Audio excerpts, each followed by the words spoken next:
Ја, например, станав педер од прв пат. Од првата банана. Али затоа што сум ја така родена, јас сум роден да бидам педер. Ама познавам луѓе кои што не се родени да бидат педери. Туку педери стануваат чекор по чекор. Тогаш куршум не те дупи, сабја не те сече. Ама затоа ЕУ те дупи, НАТО те дупи, а ДУИ те сече.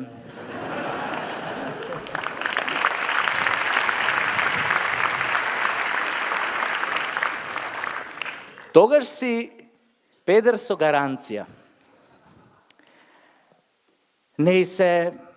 Инако сум се родил под многу сомнителни околности. Уствари, и тие околности некако подоцна ја одредиле мојата геј судбина. Уствари, ја 2 пати сум се родил. Кога била мајка ми трудна со мене, било многу ладно, биле на гости со татко ми, кога се враќале дома, лифтот не работел и тргнале да се качуваат пешки по скали и некаде на 10-тиот кат на мајка ми пука водењакот и она тука легнала на скалите и почнала да ме пораѓа. И татко ми у тој момент, испаничен, се качил до 15-тиот кат кај што сме живееле, се јавил на брза помош, арнома нели брзата помош каснела, татко ми се симнал доле на 10-тиот кај што мајка ми ме пораѓала и нормално како секој добар сопруг почнал да ја бодри. Диши, пичка ти матерна, диши! И оваа нели така бодрена нели од својот сопруг буквално ме катапултирала во неговите раце и татко ми вака како ме фатил, ме видел колку сум мусав и го фатило паника дека можам да настинам тука на скалите, а брзата помош уште ја немало, и решил у таа паника да ме врати од таму од кај што сум излегол. Али у паниката, место да ме врати на мајка ми пичката, тој зел бутал и ме набутал у на погрешното место. За малку ке сум се угушал. Ама тогаш дошле овие од брзата помош и успеале да ми извлечат. И нели бидејќи 2 пати сум се родил, и сум се родил како здраво дете, овие уопште не сакале да ме однесат у болница, туку ме пуштиле дома и ме донеле дома, ме легнале у креветчето и некаде на полноќ ми кажуваше мајка ми дошле овие 3 наречници да ме даруваат, нели да ми ја проречат судбината.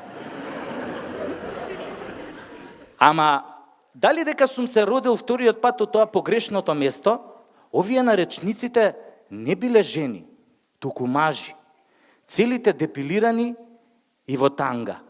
Се викале Јапешко, Типешко и Тојпешко. И прво ме зел овој од вама, овој Јапешко, ме зел вака и како ме зел, јас сум почнал да вриштам. И сум ги подал рацете кон вториот. Како ме зел вториот, ја уште поише сум почнал да вриштам, сум ги подал рацете кон третиот. Тогаш третиот ме зел и рекол, колеги драги, Малијов ќе биде од кол на кол, нека е жив и здрав.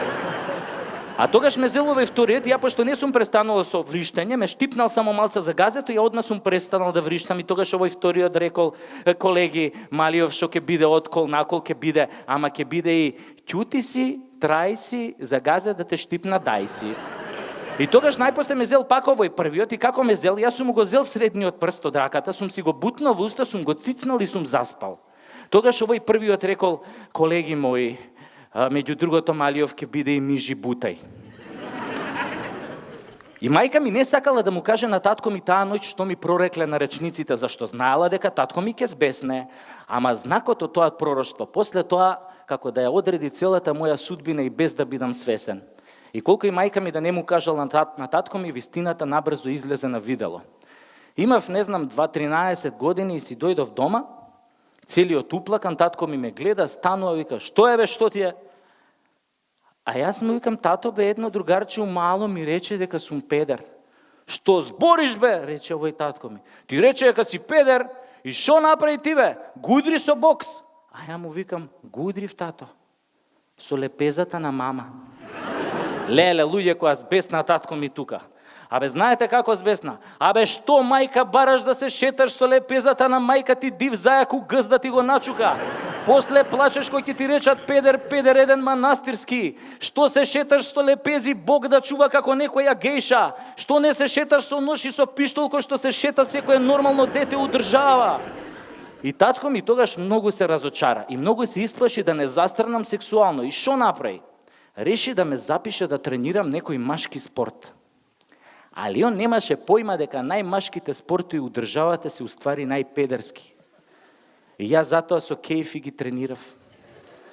Например, многу сакав кошарка. У кошарка педерисувањето е апла. Например, она кога сте видели кога некој наш племејкер кога води топка. Наместо да тргне директно да ја закуца у тоа кошот, он цело време нешто се трти демек со тоа топката, демек никој да не му ја земе. Али најинтересен е оној противничкиот играч што го чува. Застанал вака зад него, ги расширил рацете и само му го подпикнуе. Оп на Чичо Лешничиња Уревчиња! Оп на Чичо Лешничиња Уревчиња!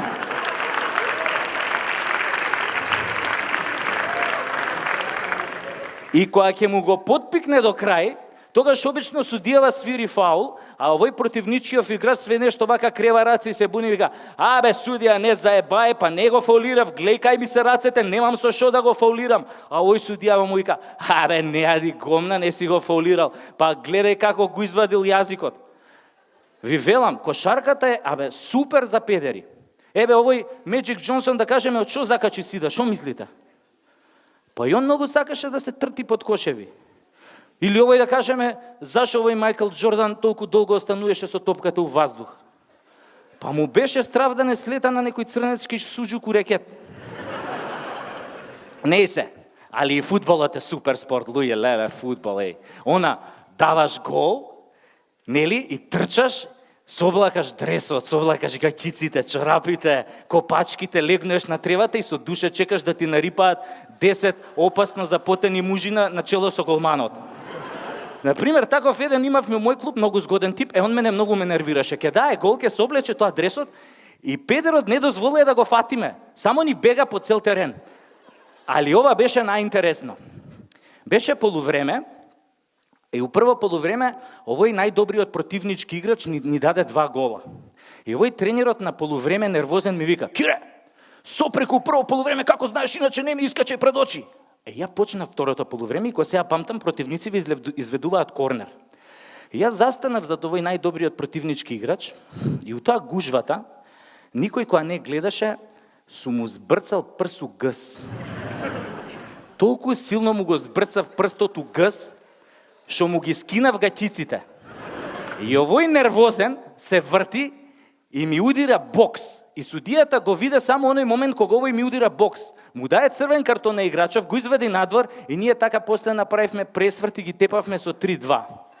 После тоа, овој тренерот секој утакмица мене ми даваше да ги чувам најдобрите противнички играчи и ја на сите им брцав прсу гъс, понека цела рука им брцав и они редовно ми маваа боксо и добиваат црвени картони и ние секојаш така победуевме. На тој начин заиграв и за фудбалската репрезентација на Македонија. Ама и оттамо многу брзо ме избркаа. Ама и од репрезентацијата многу брзо ме избркаа кога почнав и на судиите да им брцам прсти у гъс. Ама после сум се запишал на уметничко лизгање, без да знае татко ми. Уметничкото лизгање стварно има многу секс. Само штета што нема мушки двојки. Замислете, мушки двојки, па го креваш вака партнерот на една рука, па го вртиш вака као рулет, па го префрлаш на другата рука, го фаќаш, па го фрлаш, он прави двоструки ексел, ти го фаќаш вака пред тебе, па почнеш да го возиш по тоа мразот, па тука малце го тресеш, па го возиш по тоа мразот, го возиш, па тука го тресеш, па ако случајно ти е многу спор, искачаш пред него, имаш и за шо да го повлечеш.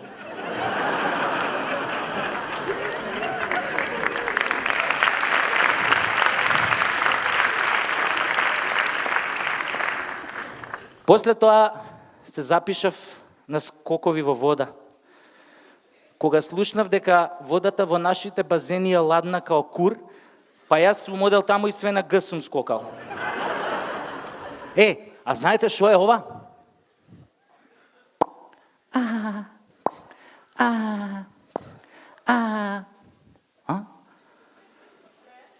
Педер игра тенис. Тенисот е супер игра. Ја, например, многу си го сакам овој Новак Џоковиќ. И, например, исто така многу го почитувам овој Роже Педерер. Исто така и овој е добар, не е лош, овој шпанецов Рафаел Мидал. Тенисот е стварно супер игра. Секојаш имаш рекет со дршка на кој што можеш да седнеш да се одмориш по напорните сетови. Ја така си тренирав спортови и татко ми гаеше надежи дека од мене ќе стане пичкин душмани наместо педер. Ама неговите надежи се изјаловија кога имав 17 години. Се вратив една сабајле рано, 4 саат беше дома, татко ми не беше легнат, ме чекаше и како јас влегов во врата и он почна да ми се дере. Кај си бе да сега да ти ебам гас мајчин, у колку сати треба да доеш дома да ти ебам мајката у пичка да ти... Ја викам, тато бе, чекај, немој да псуеш бе, тато, па јас вечерва се задржав затоа што имав прв секс. Леле, татко ми која се озари. Браво бе, син татин бе, абе така те сакам бе, да чујам си имал прв секс, а неко геша со лепези што ми се шеташ. Седи, син татин, сега да се напиеме по едно ракијче, да се почастиме за твојот прв секс. Седи! А ја го гледам и му викам, не можам бе да седам, тато, многу ме боли газот.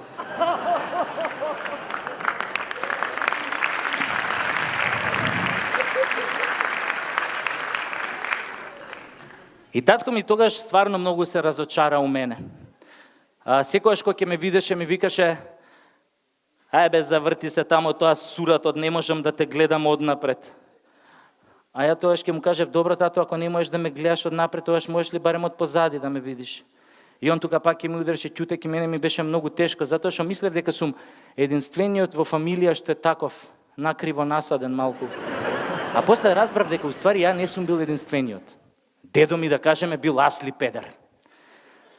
Уствари, он бил све. Кога живееш на село, ти немаш многу избор. Туку кому иде? Прво со комшијата, па со козата на комшијата. А и тоа било симптоматично што дедо ми живел и на такво многу интересно, нели, место, екзотично. Не знам дали сте чуле ова селово Булјашинци. Мислам, оно е село до село со ова Педерево, споени се малтене. И дедо ми, например, беше многу мудар човек. Он знаеше, да кажеме, многу работи, ама најмногу ми помогна некои искуства што ги подели со мене за сексот, што јас сега ќе ги поделам со вас, затоа што се навистина универзални и добри се за секого, мислам, у секоја ситуација. Ме вика еднаш така дедо ми вика, Нучко, дој седи вака во скутов, и ја дојдов, седне во скутов, ми вика, Нучко, си ебавал некогаш в газ? Ја му викам тогаш не, пошто нели тогаш се уште бев невин. И он ми вика, слушај сега вамо, внучко. Некогаш, ако ебаваш некогов газ, било тој газ да е машки или женски, не ти правам проблем при изборот. Кога ќе го пикнеш таму, кога ќе завршиш работа, за да не го изваиш кафеав, онега што го ебаваш в газ, ќе го удриш со карате по слабините вака, штрак! И од тоа ударот, то газот кој ќе му се стегне вака и ќе го изваиш бел како од варикина.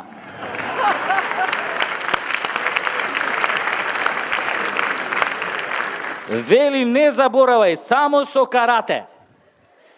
А ја после кога нели станав искусен педер, сватив дека и ние педериве имаме една многу сличен трик кон овој на дедо ми. Например, ние кога ебеме некого од позади, така, чишто газ е барем 3 пати ремонтиран, и она за да почувствуваш дека ти е така убаво, дека ти е фино на душата, тогаш се наведнуваш само над овој што го онадиш и само му викаш, братче, морам да ти кажам нешто, имам сида.